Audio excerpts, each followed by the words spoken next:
to the She's a 10 times 5 show with hosts Laurie Jabbar and Michelle Emick.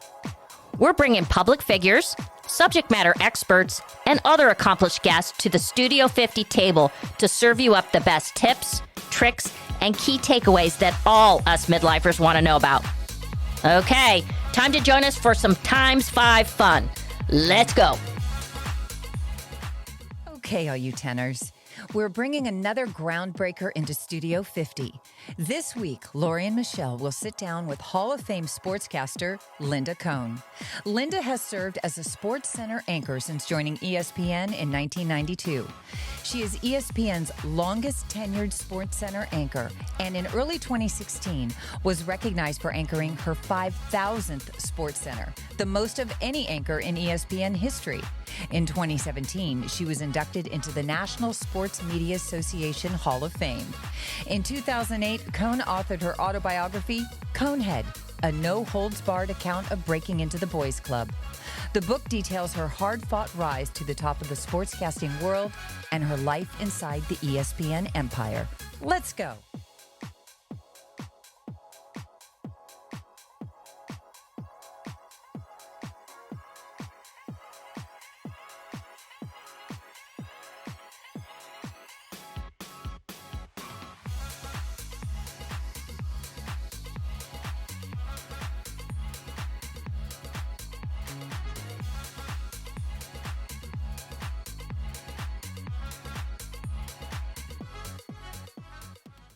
Okay, welcome, Linda.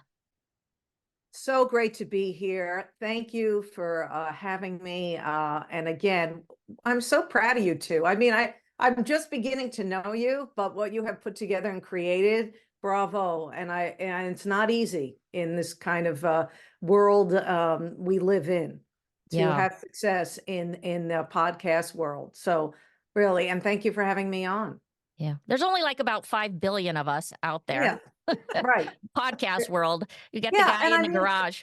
Exactly. Yeah. Like people talk to me about like, Linda, when are you going to do a podcast? And I'm like, I don't know. I think everyone's doing such a great job doing their podcasts. I'll just be on podcasts. There you go. Well, we're super excited because not only do you have 2 sports fans, we're in it. We're knee deep. I just a little known secret. Less known secret, I should say. When I was growing up, I wanted to go to USC and I wanted to be the next Bryant Gumbel. Wow. Mm-hmm. That's a great goal. Yeah, well, it didn't pan out. So. No. No. Yeah. No, So, but look at you now. Yeah. You have a more balanced life, I'm sure, than Bryant Gumbel.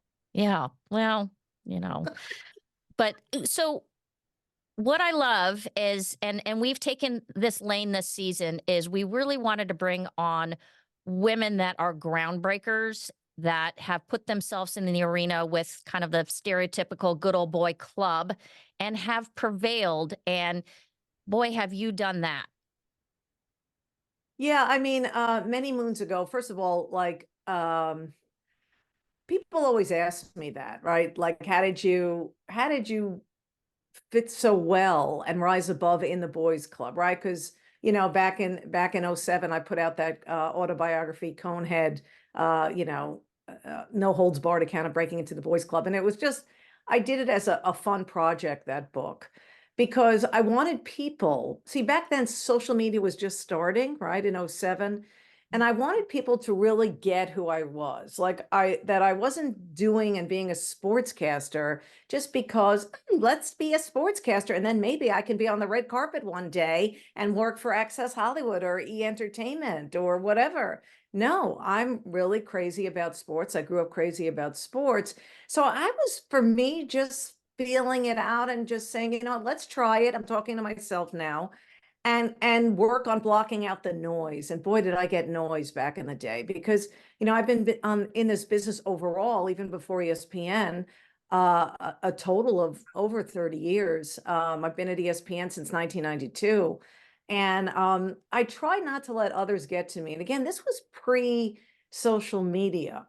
And, I always like telling this story of just kind of putting everyone in what it was like back then. And believe me, I wasn't complaining, because I put myself in this position to want to make it in this man's world and want to be a sports broadcaster. So I will never whine and complain and like, oh, it's not fair, or oh, how come we have to do this and that and blah, blah, blah.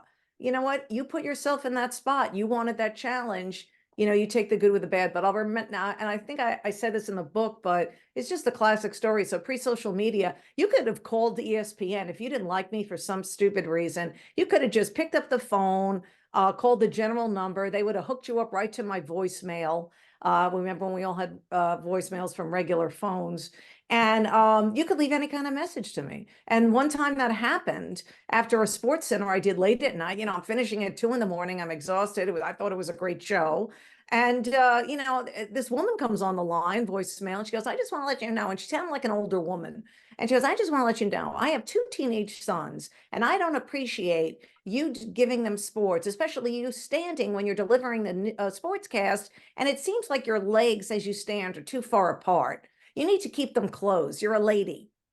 I mean, this was like in the 90s. This was not 1945, people, So I always bring back this story to remind people that, hey, nowadays it's pretty damn good for women in sports. And if I played even a small part of, for young people, for young women who were going to kindergarten, first grade, second grade, watching the re-airs of sports and over again and saying, hey, that's a girl doing sports. That's what I want to be. It made it okay.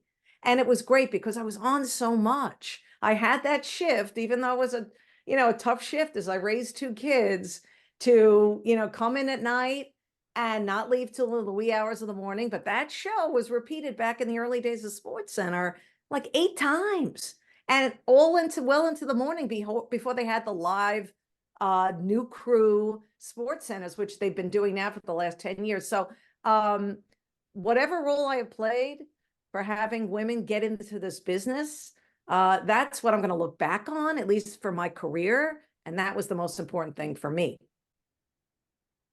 Yeah, well, there's another dynamic here that's really important to note. It's not even that to an audience that isn't expecting having a female that's talking about sports on their small screen, behind the scenes, you had to deal with a lot of stereotypes, and you were in the locker room and the athletes who are probably thinking, who is this broad, right? Yeah. So, and you talked about that in your book. Say, walk us through that.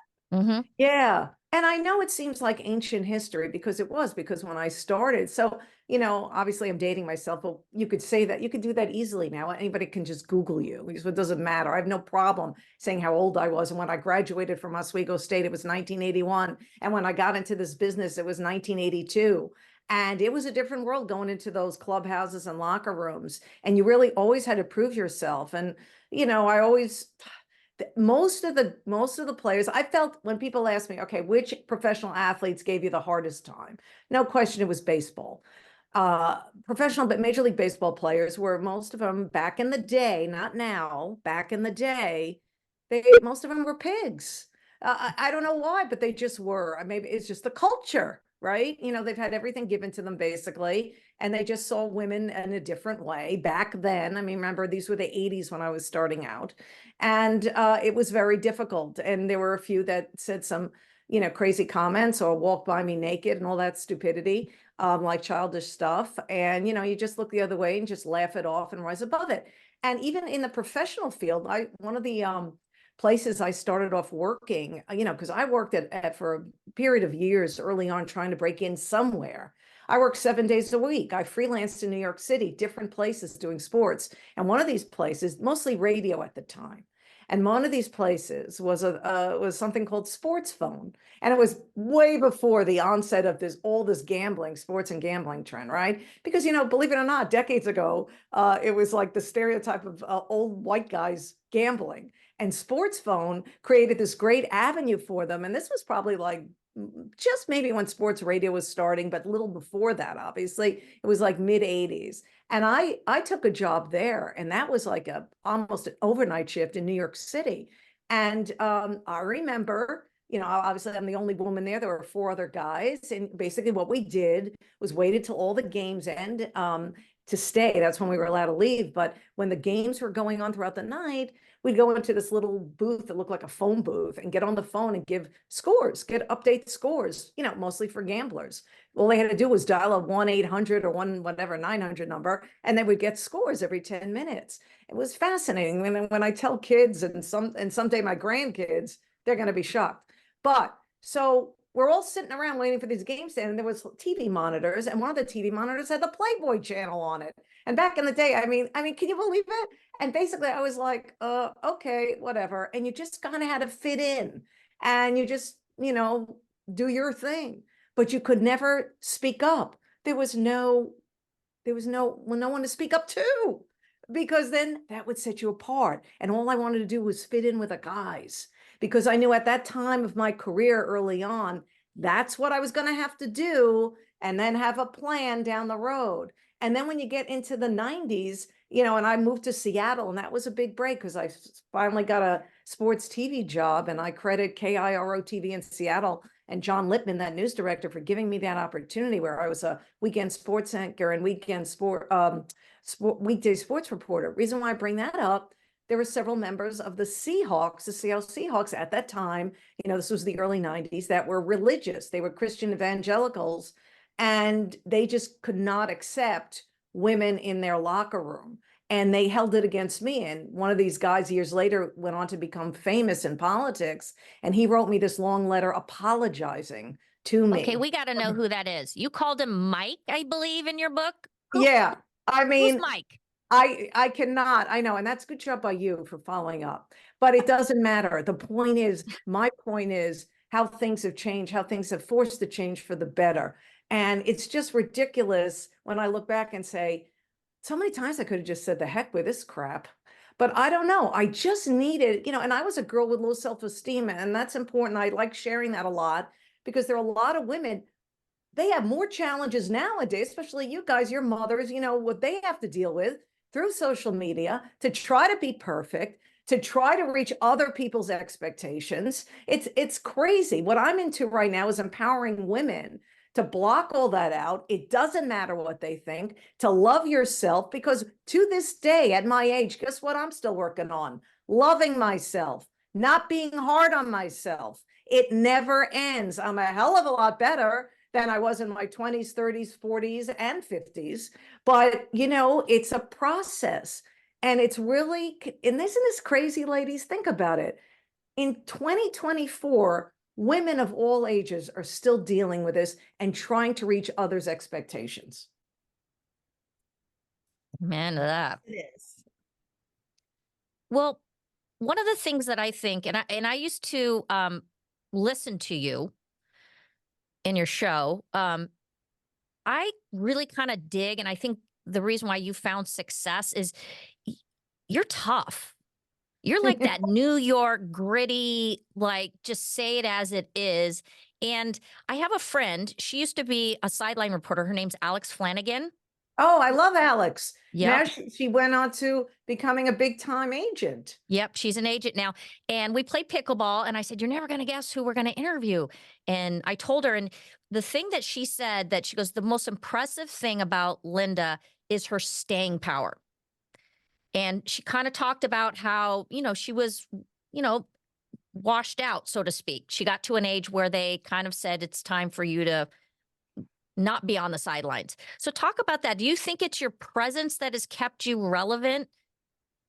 Yeah, listen, it's great you brought up Alex Flanagan, because that is to my point.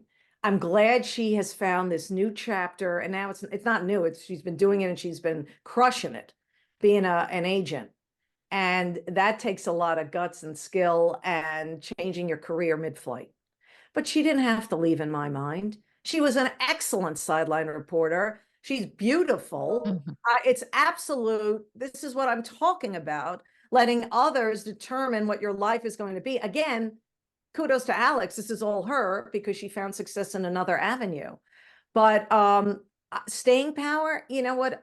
I look at it as like, I'm proud of that, but it's because I never take anything for granted, and never did.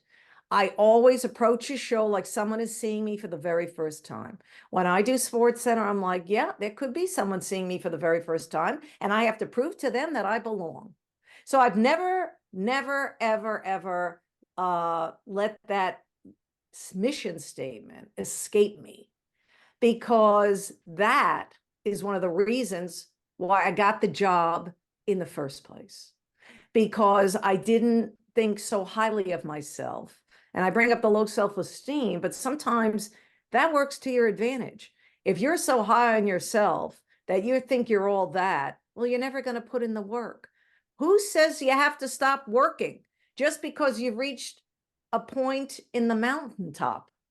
Okay. Now, for me, I always still climbing that mountain, still attempting to enjoy the journey and not just the destination. Not just a cliche, it's a fact in my life. But that is why I feel that I've lasted this long, and why I've connected to the sports fan, because they see in me themselves, and not only women, men, uh, because they know, and they know I'm not a phony, and they know I'm a real sports fan. And that's the difference. I'm not a TV personality. I've never been that. I've always been a fan first, and it comes across and bursts through the screen. And basically, I'm quoting others who have said that about me and who have given their reasons why I am still relevant and impactful, and why ESPN still has me around. Yeah, I think that's great. I mean, you're the real deal, and that is what shines through. And I'm curious, because you have been there so long, you have seen so many women in media come through. Have you seen that a lot, where women are using this as more of a stepping stone, and maybe they don't have the passion for the sport? Yeah, I think lately, I'd say the good news is the trend is going in the right direction. When I wrote that book back in 2007, and it was published in '08, I saw a lot of that. But now we're in 2024, don't see it as much. And that, to me, now I see, because first of all, women watching sports has skyrocketed, right? In the last 2 decades. Thanks to Taylor Swift. Yeah, well, I thank her for so much. She's my gal. Yeah, I got Taylor stuff all over my house. My daughter and I are Swifties from way back I'm a when. Swiftie. But yeah, I'm sure you are, because you grew up. I mean, my daughter's probably around your age. We went to see her at Madison Square Garden at the, like, when was it? Which tour was it? I know the year. The year was like 2010, 2011. So it was Is it like the probably red? Speak Now. I think it was Okay. with the Speak Now tour. So anyway, so we go way back. But yeah, great point. Taylor Swift has done wonders, and I still don't believe the conspiracy theorists. There are some conspiracy theorists on other topics that I do kind of listen to and say, let me think about it. No. This has just happened naturally. But anyway, women's sports too. Full disclosure, I grew up watching men's sports. That's why I fell in love with sports. It was watching men's sports. My dad and I sitting on the couch. I wouldn't want to be anywhere else when I was a kid, watching the Rangers, watching the Knicks, watching, for me, it was the Mets, him, the Yankees, and then both of us watching the Giants football. And, but I never really, I so admired and appreciated women in sports. I played ice hockey. I was very successful at Oswego State, and then before that in high school, playing with guys, and I'll never trade that in, because I felt that made me who I am today, and why I'm successful in this business, and why I broke down barriers, because I was used to being the only woman playing hockey with guys, and that really helped me in so many ways to block out things. And being a goalie, you really have to learn to, Taylor Swift, shake it off, right? Right. But you know what I mean? You really have to learn all that, right? So that really helped me. But so I think now, so I'm sitting down watching collegiate women's basketball because it's better than the men. The quality of the game is better. I'm going to be into this NCAA women's tournament. There's so many talented women. So more and more, the reason why it's changed, to answer your question, the long view and getting back to, is because as time goes by, the quality of not only women playing sports, but women watching sports, and women and men sharing sports with their daughters and their wives. It's just been an ever-changing world for the right reasons regarding that. And I always said that, and I think I mentioned that in the book, women, the men got a major head start on us women with sports. And it took a lot of time. Obviously we haven't caught up, but we're making headway here. And now it's great that I'm seeing that happening and seeing guys really into watching, women's sports for the right reasons. Yeah, you bring up a really good point. So I was daddy's little girl, and if I wanted to spend time with him on a Sunday, Yeah. it was watching football. Yeah. But I had this conversation recently with my two adult boys, and we talked about even myself. It's like I have always preferred to watch and lean into the male sports. Yeah. But and I think that's because honestly, the media was not serving us up Right. a lot of that. Right. And now all of a sudden ESPN has done a fabulous job Yeah. with broadcasting women's softball and Yeah. basketball. And so now it's kind of like, well, these athletes are legit. Yeah. Excellent point, because, I host SportsCenter from LA 4 nights a week. And back in the day, and when I mean back in the day, I'm only talking like 10 years ago, there would no way, I don't care how exciting a game, you barely found the only women's sporting event before, I don't know, that you only got accustomed to seeing in what we call the A's, which is really the first 10 minutes of the show, was UConn against Tennessee, back when basically those were the only two competitive women's basketball teams in college basketball, or the U.S. women's national soccer team, right? Mhm. Because they had that great run. I mean, you could count on one hand. Mhm. Now, as I tell you, as we fast forward, I've been doing 4 nights a week from LA doing SportsCenter. Sometimes we lead. The first thing we do, the first highlight we do is women's college basketball highlight. Whether it's Caitlin Clark, who is like a household Yeah. name, Yep. or all these other, like Juju Watkins, a fabulous freshman out of USC. The games are more competitive. Because back in, like I said, just about 10 years ago, women's college basketball, they were always one-sided. It was routes. You need competition. You need excitement. And now we're getting that from the women's college basketball game. So I think that sport is light years ahead of the other women's sports. Women's college hockey, obviously Olympic hockey, that has made tremendous ground. Like I wish I was born later, obviously. Maybe I could have made it, or at least tried out for the Olympics. What an incredible achievement that is for those women and how well they play. But it's wonderful to see. It is. And again, we're trending in the right way. Do you think that has in part to do with social media? Because I think, I think a lot of fans now lean into teams or sports because of the personalities. We're getting to know these athletes. They post up, funny stuff. They show their kids and families, and you kind of get to know them as a person, and then you kind of get the draw to watch them in action. Do you feel that as well? Yes, that definitely helps. I mean, that's one of, the pros and cons of social media, right? That's a pro. That's a good thing. And I still think there are more pros than cons, so that's good. But absolutely, personality is very relevant. Like, just take the National Hockey League. They're still the fourth major sport but people think most of our country. But it's still regional. And I think baseball is becoming regional. And I think that's because we've lost the personality, as you mentioned, in baseball. There's only like a select few that you can name and talk about, and like you said, are active in social media. And baseball has become regional. I grew up where baseball was America's pastime. We all know NFL has blown everybody away for great reasons. But hockey is working on that as well. And now the NHL has like impactful personalities, fun personalities.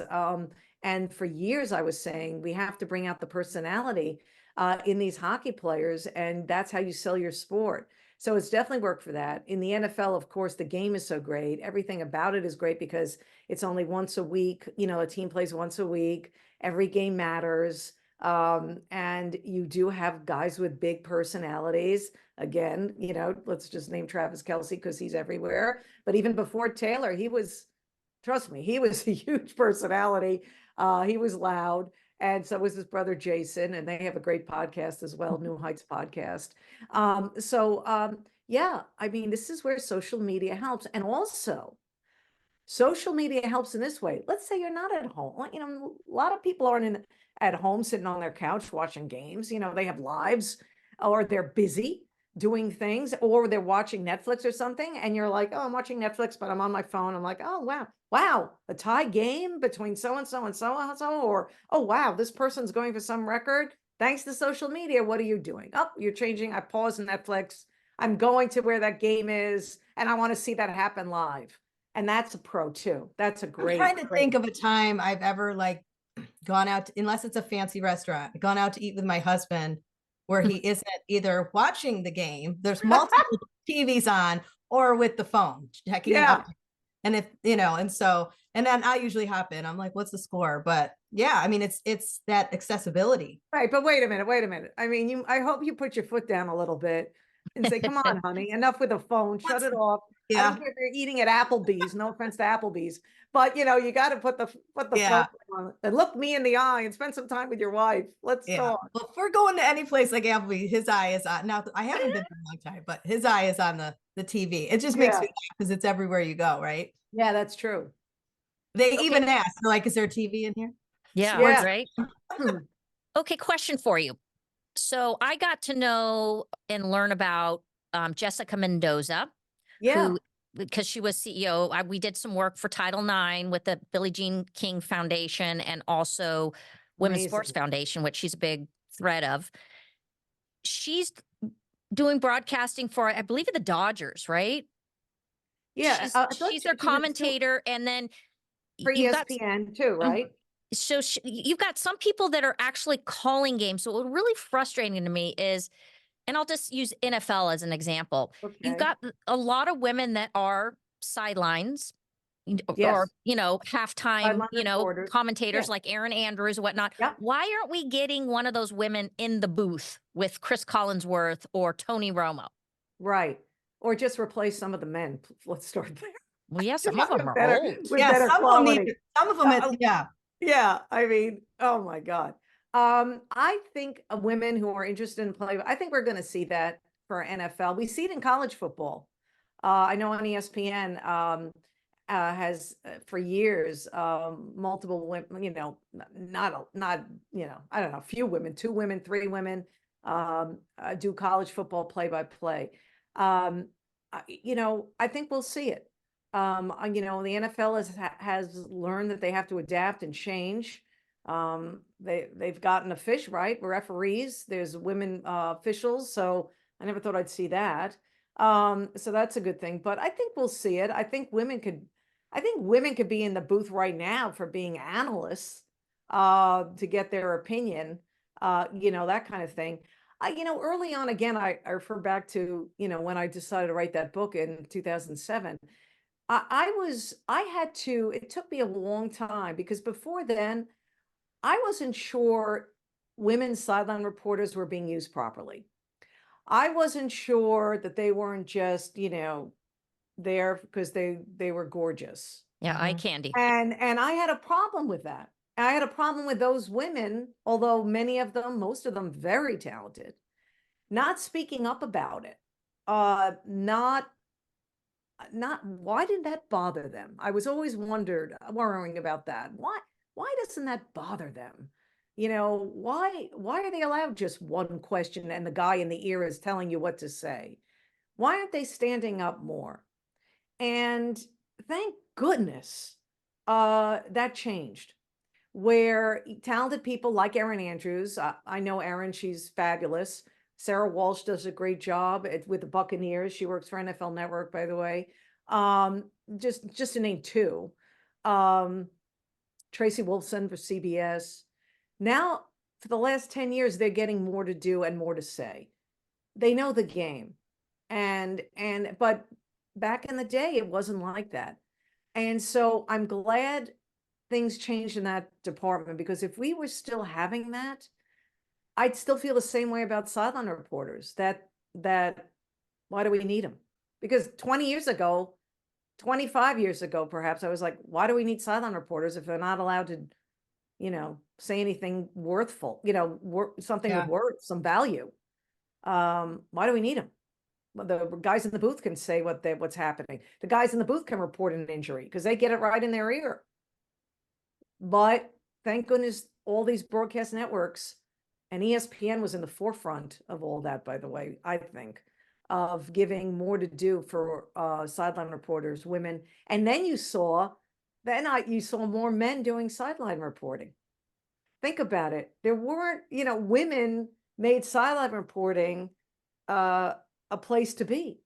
And then if you really were watching and locked into sports, at least I noticed, and many of my colleagues did, there were more men on the sideline because they realized that's an opportunity to get and be a part of the broadcast crew if you couldn't get in the booth. Interesting. Mm-hmm. Well, again, going back to my two young adult sons, Yes. they're sports fans too. Thankfully, otherwise we'd have nothing in common. You know, I'm not good with Legos, so it was good that they were sports fanatics. Gambling, that Yeah. is a thing. And thankfully my kids, they dabble with it, but in very small doses.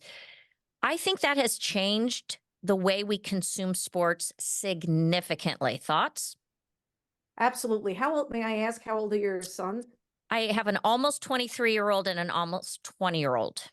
Okay. My son's 28 and it can be dangerous. Yeah. This is a big thing. I'm not going to knock anybody's opportunity to make money, meaning the FanDuels, the DraftKings, and now the ESPN bets. They got into it. They saw the writing on the wall. I can't say that I blame him. If I had that kind of salary and was in those meeting rooms and all that, I would say, you know what, guys and gals, we got to do this. We got to jump on here. Yeah. But what you have to be careful about, and ESPN itself on a documentary, I think Jeremy Schaap hosted it, on sports gambling. I watched it a couple of weeks ago. It was very, very good. That when ESPN got into it in that way, it kind of sent a message that it's okay. Because hey, if ESPN is getting involved in sports gambling, then it must be okay. And parents have to be careful. And again, Jeremy Schaap, an ESPN employee, was the guy that brought it up. And it really resonated with me. And it seemed to make sense because you see all that and you see how easy it is. You have a computer in your hand and one click in the button, you could place a bet. And then there's always those promo offers. And then even if you don't have the computer in your hand at the time, you're going and getting it because you're watching a game and there are promos there ad nauseum saying, hey, $5 bet will get you this and this parlay. And then you have the guys at halftime or doing the pregame talking about a specific parlay that, FanDuel or DraftKings or whoever is offering right now for just a certain amount of money. So yeah, you really, young parents like you guys, you always have to be aware. I mean, even though my son's 28, he has learned, thank goodness he never lost a lot of money, but he's lost money. Now he's won money too, but he now knows, he's like, yeah, I know my limit. Yeah. It's tough. Well, back to women in sports, because I agree with you. And I think especially, like you said, baseball was kind of like the family sport. You go and you get a Dodger dog in my case, and it was an experience for the day. Yes. But I see it in NFL, and I'll tell you a little funny thing, and Michelle knows this. I joined, I have a lot of MLB wife friends. MLB, they're retired MLB people, but yes. And so I got somehow looped into this fantasy football league. Yeah. It was on. These women are highly competitive. Yeah. But I'm going to tell you, it kind of wrecked football for me because I would be watching a team that I was rooting for, but if I had a player on the other side, I was, you know what I mean? There's so many different. Exactly what you mean. I'm old enough to remember when fantasy football started. And I'm a team girl. That's how I got into sports, like you. I love my teams. And how was I going to cheer for a member of the Dallas Cowboys or Philadelphia Eagles when I'm a Giants fan?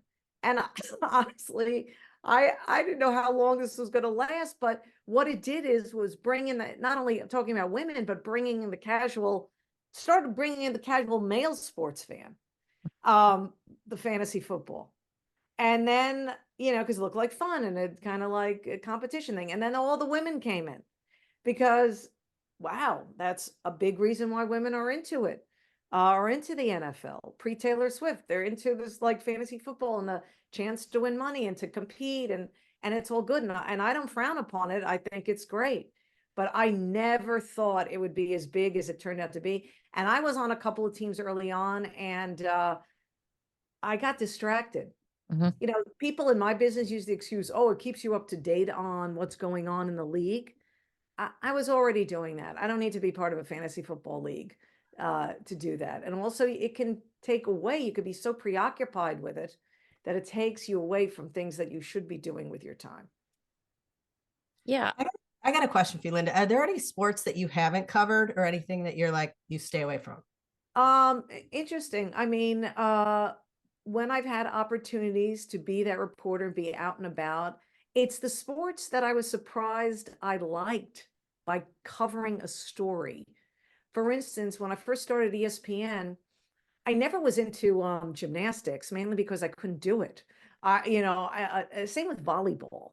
I mean, these are incredible athletes, okay?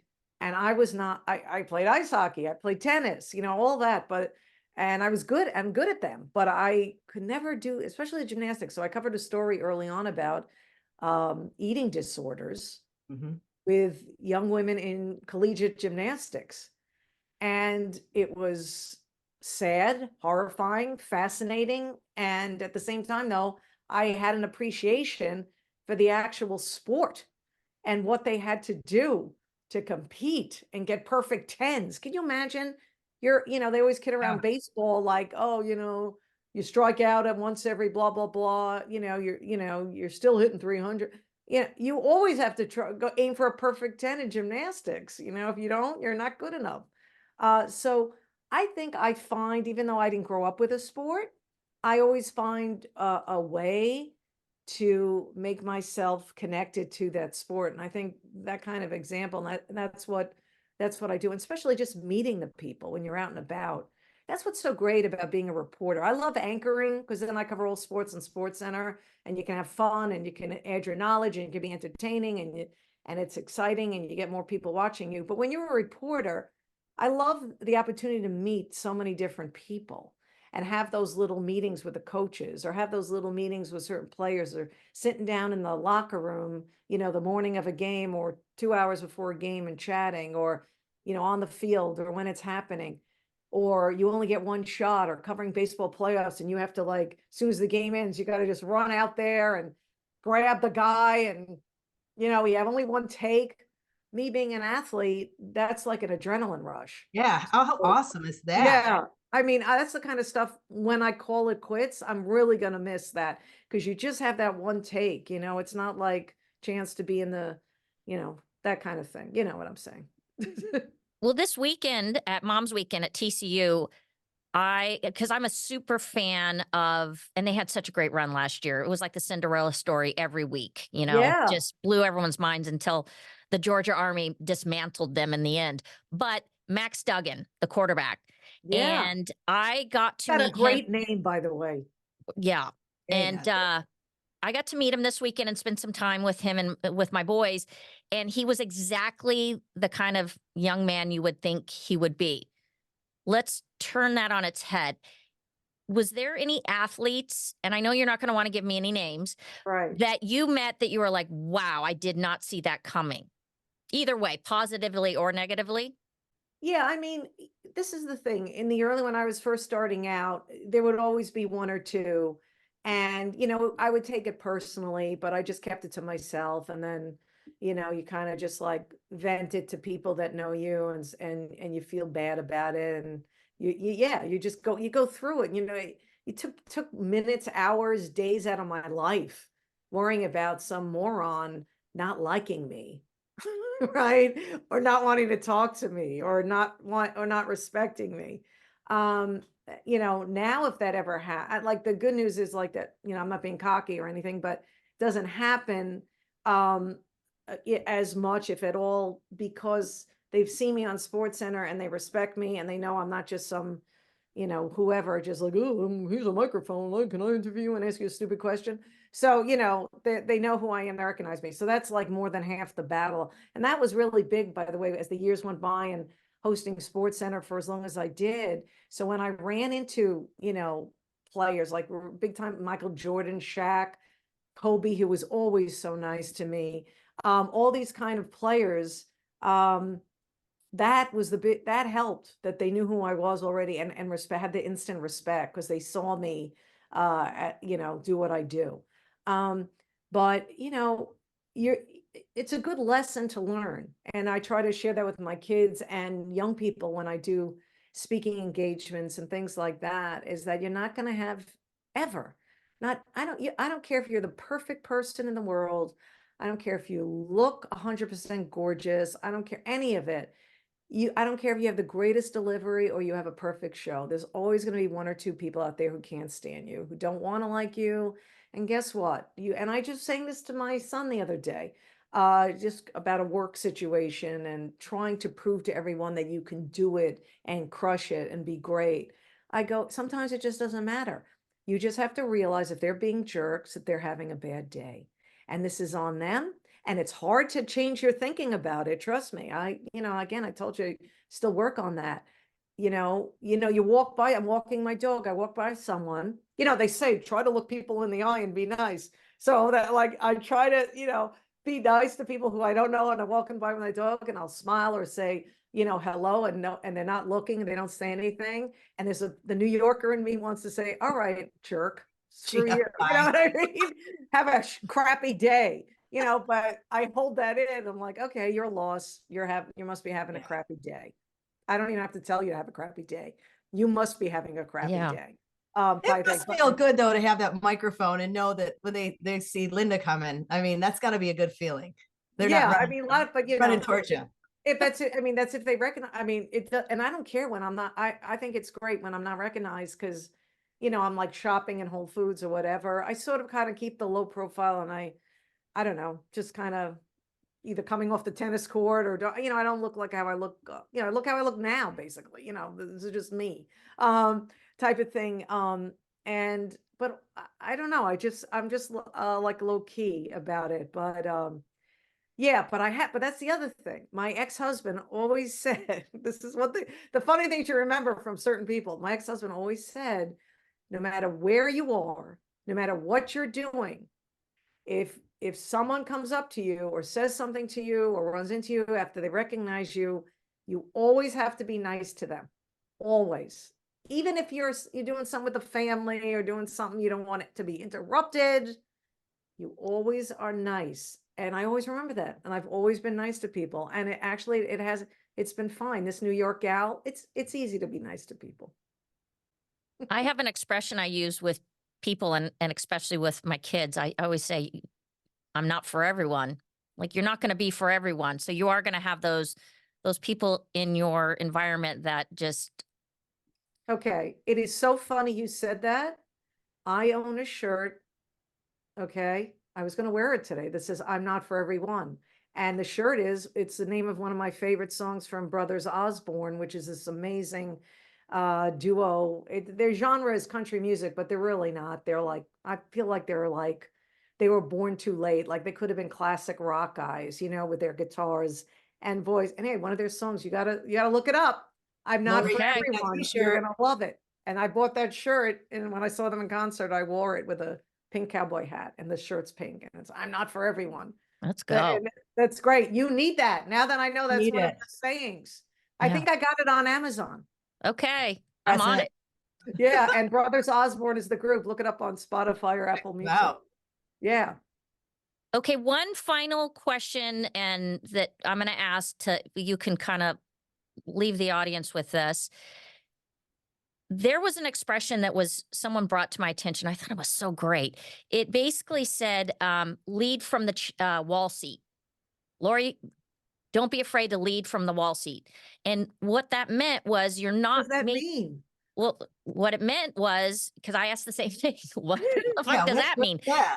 So she said, you're not always going to be given a seat at the table, but that doesn't mean you don't have a voice and you don't have influence. You can be a leader from the wall seat. What would you tell women, especially young women or moms of young women? How would you do that? And how do you have a voice that's meaningful, even if maybe you don't have that metaphorical seat at the table? Yeah, that's a great question. And I think we're moving in the right direction with not being frowned upon by speaking up. And it's really your tone, right? And the way you come across. Maybe being a woman, we're judged. This just in, we're always judged harshly. We're always judged. It's tough. It's tough to come off where I don't like your tone. And I'm like, what's wrong with my tone? If a guy was talking with my tone, it would be a normal tone. But, because I'm like, I don't realize I have a tone, but you almost have to kill them with kindness and have a plan and have confidence and know you're right and know you have a right to speak up and say, listen, help me to understand why you're doing it this way. Like, you know, you know, help me to understand why it is what it is, because you said that it's this way, or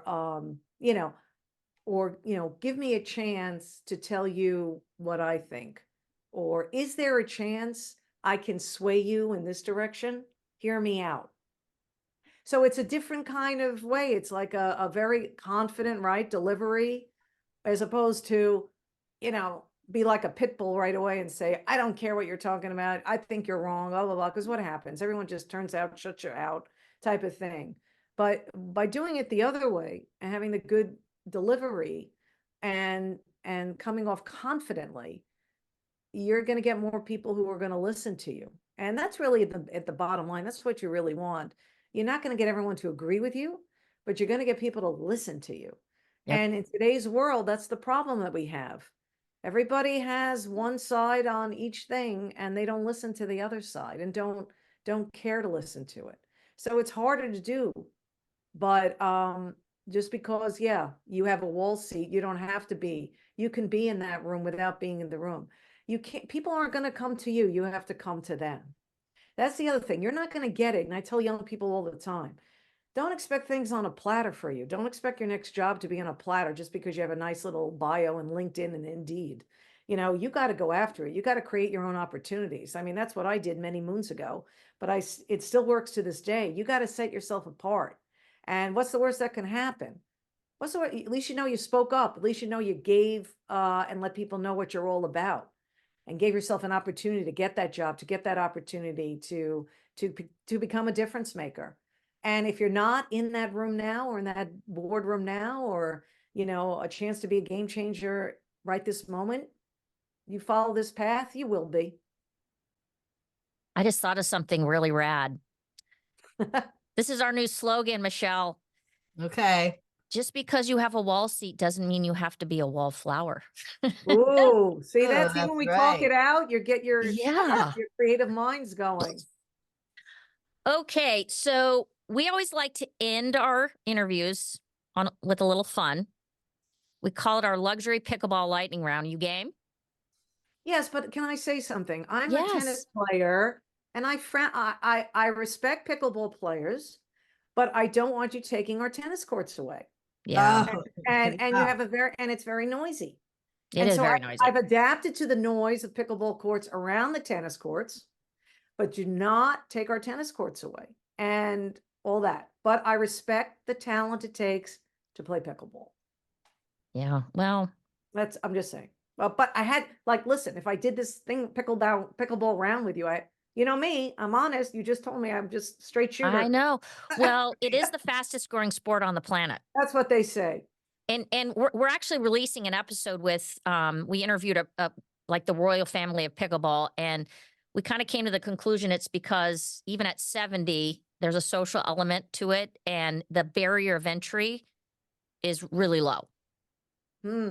Yeah, maybe. I mean, there's times when I say I gotta find out what it's all about. I'm going to And get you hooked on I pickleball. know. I tried it, Linda. It's fun. Yeah. Yeah, and you know what? It's a good social game. I mean, I had Yeah. socially tennis too, but the more the merrier. You Yeah. know what? Maybe you guys gotta have to, You send me gotta, some yeah, emails and come down Yeah. to Florida and we'll start pickling. Yeah, yeah, I'm gonna cruise up to LA. I already told Laura and treat you guys to lunch and why don't we just do pickleball? we will discuss pickleball. Okay. Good. All right. So before we go into our lightning round, Yes. tell everyone where they can get your book and find your book. All right, you can probably get it really cheap now because again, it was published in 2008. You can get it on Amazon, hardcover, softcover, whatever you want. Anyone can follow me at Linda Cohn, Cohn, on Instagram and Twitter/X or whatever. That's the stuff I post the most. I'm not a big Facebook gal anymore. And then you can find me on SportsCenter usually 4 nights a week. Although this week I'm only working 3 nights a week, so it's great. I'm off till Thursday. So on ESPN, of course. Yeah. She's a boss. So, Cool. okay. Michelle, are we ready? Okay. Okay, you go first. If you had the ability to sit next to anybody on a plane, living or deceased, like who would that person be that you'd want to sit next to and have a chat with? Tom Brady or Taylor Swift, either one. Okay. That's two people that don't fly commercial and are in private jets. So that'll be tough. Yeah. Yeah. Somebody else said Oprah, and I was like, I'm pretty sure she's on her own plane. But Yeah, we got a Michelle Obama too. And I'm like, well, yeah, you can get on all Air the ones Force we One, want let me know. are in their private jets. Yeah. That's a Okay, I problem. remembered my first question. Where is your happy place? With my kids and my dog. Any one of my kids at that specific time, and if my kids are both grown, if they have busy doing stuff, which thank God they are, and they're very independent. It's with my dog. I mean, it's just comforting. It's just great to be with my dog. What kind of dog you got? She's a mix. She's a rescue. I'm looking at her right now. She's patiently waiting for me to finish up with this. She is a Pit American Bulldog Lab German Shepherd mix. Wow. 7 years old. She's beautiful. Yeah. And I'm biased. I'm a real dog mom. But I she am too. loves people and kids. Same. Certain dogs not a big fan of. So, I'm looking at her now. She's like, I think that's funny because I can hear my dog yelping, like waiting, like, when are you gonna let me? Mine's good where it's not yelping unless someone's knocking at the door, but she's just waiting patiently, lying. Yeah. Yeah, it's great. But that's my happy place when I'm not with my kids, for sure. Okay. All right. This is a very profound question. Oh. Do you believe in aliens? I haven't given it much thought. My favorite alien of all time was E.T. and it still is. Okay. All right. I know you're a big music fan, so Yes. this might be tough for you, but favorite concert that you've ever attended? Oh, so many, but I have to say there's so many. So many. I know, I know you've been on here. stage. You've been on stage with some rockers. Yes, So. I was on stage with REO Speedwagon. That was amazing. But I'd say my top, seeing Taylor Swift and my daughter, Eras Tour, breaking the bank, and with my pleasure, being on the floor to see her. That had to be great. That's great. And then seeing Coldplay recently, that's like a religious experience. Saw Coldplay with my brother, but I've seen like all kinds. I wish I'll tell you for your next guest, concerts you wish you have seen. Like I wish I saw Michael Jackson. I never saw him in concert. I messed that up. That would have been a great one. And I was too young to see the Beatles, obviously. But those are like, dead or alive kind of concerts. Who would I have loved to have seen? And that would have been, the Beatles and Michael Jackson. Yeah. I just got last weekend, just saw Billy Joel and Sting at Raymond James. That was fun. I've seen amazing. I've seen Billy like maybe 10 times. I'm from Long Island. Yeah. So yeah, that's a yeah. He's great. He's still got it, man. I know. And then I turned to my sister when Sting was out and I was like, wow, he still looks good. She's like, great. I was like, wow. Yeah. Good job by you. That's good. Good concert choice. Yes. Yeah. And again, that group I told you, Brothers Osborne, really puts up a good show. I saw them at the All Creek. right, we're gonna check them out, Lori. Yeah, I'm telling you, listen, you have to let me know. So they're good at their latest album was nominated for a Grammy. I mean, they're a big deal, even though no one's heard of them. Okay. I'm gonna check them out. Okay, final question.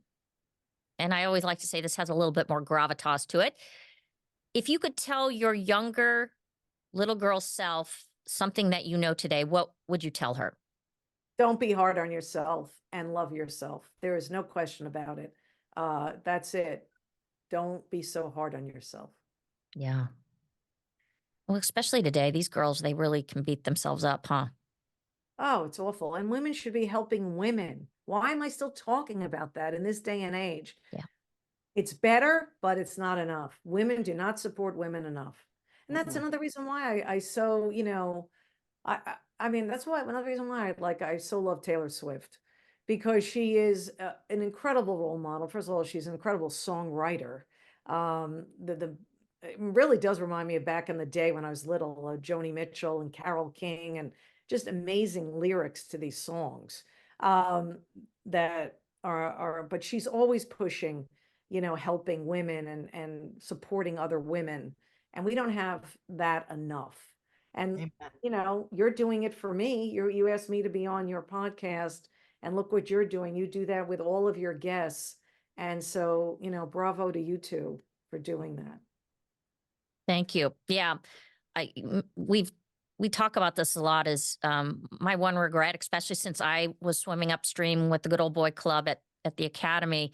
Boy, if I had a do-over, it would have been to lock arms with the few that were with me. And we just did a horrible job at that. Yeah. But I totally admire. I can't even imagine what your experience was like. When Well, you look Linda, back. Yeah. the only reason why I win is it's 10-to-1 ratio of guys to girl. And I got to blow shit up. Yeah. That's great. There's no, And there's no that's great. great story here. No, I'm kidding. No, there's a great story. And Yeah. okay, we'll talk about that ahead of pickleball when we get together. Let's do it. All right. Okay. Thank you so much for being with us. You are a rock star. I love seeing you on that Sports Center. So keep it going. Thanks so much to both of you. I really had fun. I enjoyed this, so thank you for having me. Next time we'll bring my dog. My dog's name is Babs, by the way. Oh, yeah. Bring Babs on next time. Yes. I'll show up with our dogs. Yeah. Excellent. Okay. Thank you everyone for being with us, and we will catch you next time. Woo. Follow us on Instagram at She's a 10 times 5. You can click on the link in our bio to listen to all of our previous episodes, as well as check out our live video interviews over our YouTube channel. You can also find us on Apple, Spotify, iHeart, pretty much wherever else you decide to listen to your favorite podcast. Don't forget to hit subscribe.